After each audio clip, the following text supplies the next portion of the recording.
Hi guys, this is Marquetta from Rose Red Author Services.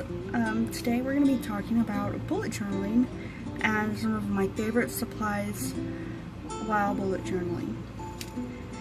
A lot of people have been asking me how I keep track of everything since I run my own business. I have a daughter, both me and my husband are in school, and I have a lot of side hustles. And the way I do that is using a bullet journal. If you don't know what that is, there's a ton of videos on YouTube explaining just the basic concept. But today we're going to be talking about some of my favorite supplies, especially the journals themselves. Now, a lot of people think they need to automatically go out and get the actual bullet journal, but you don't. You can always start out with just like a composition notebook or a regular notebook or your favorite journal, plain Latin journal. But to be honest, I didn't really grasp the concept until I got one with the grid dot paper instead of lined. So here we have a Moleskin Journal, which they've got the soft covers. And the grid dot paper on the inside, which you probably won't be able to see that.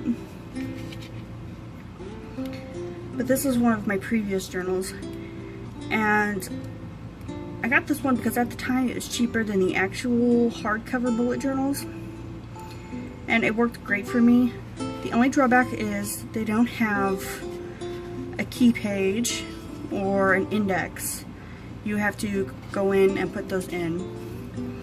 And you also have to put in the page numbers, which I stopped doing after a while. Actually, I don't think any of these have page numbers. But that's a Moleskin. And these is the actual bullet journal. They have the key on the inside. It's a hardcover. They have some tips, an index, already lined out. They have some pages for a future log, which a lot of people use, but I don't really use. And then they have the pages that are numbered right here in the corner. As you can see, I haven't really used this one all that much. This one is just my writing bullet journal. This is where I keep all my outlines, my character sheets and stuff like that. I do that mainly because if I put this in with my normal bullet journal for planning, I would go through so many so fast it'd be ridiculous. Now, you've noticed that I've got a huge bullet journal and a regular one. I decided to try this huge one to see if I would like it any better, and honestly, I'm not quite a fan of it. Mainly because I don't carry it as well as I do the smaller bullet journal. But if you are going to have this at your desk more than carrying it, this works great to have just blocks of information. Plus my notes, I think, look really pretty in this huge one.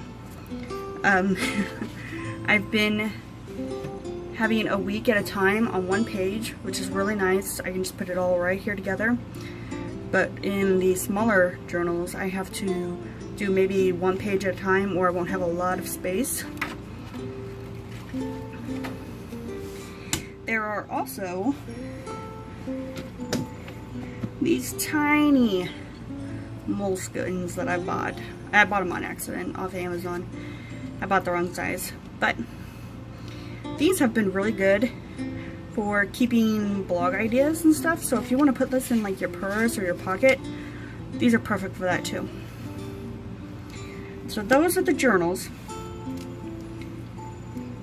And now we can move on to washi tape. Washi tape is amazing.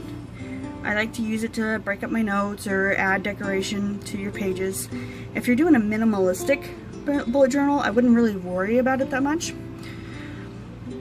But if you want to add a little bit of color and you're not that artistic, these are perfect.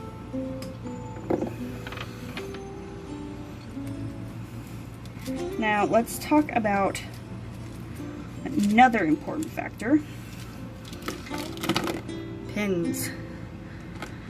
I always recommend having a normal pencil because if you go to make fancy lettering or a really complicated layout, you're going to want to do it in pencil first.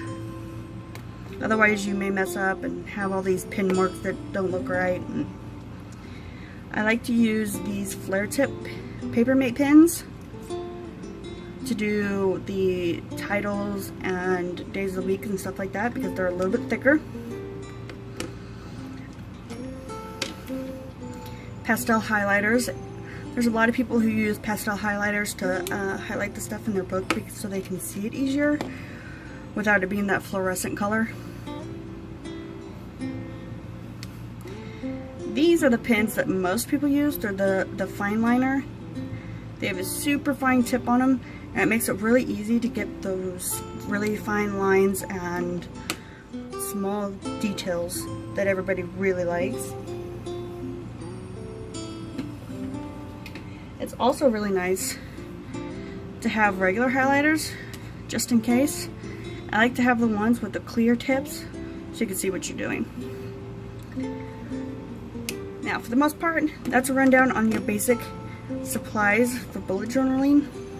I really hope this gets you started whenever you're looking to start bullet journaling, and if you're just wanting to kind of experiment. If you really like all these and decide you really want to go for it, I'd suggest going and getting some stencils. Especially if you're not really artsy or can't draw, but you really want to have like pretty pages and stuff. These have been a lifesaver so far. Now, I am going to go ahead and put a link to all these in the descriptions panel. If you have any questions or comments, put them below. And if you like this video, go ahead and hit that like button and subscribe. The next video, I'm going to get into some layouts for monthly and weekly. Thank you. I'll see you guys next time.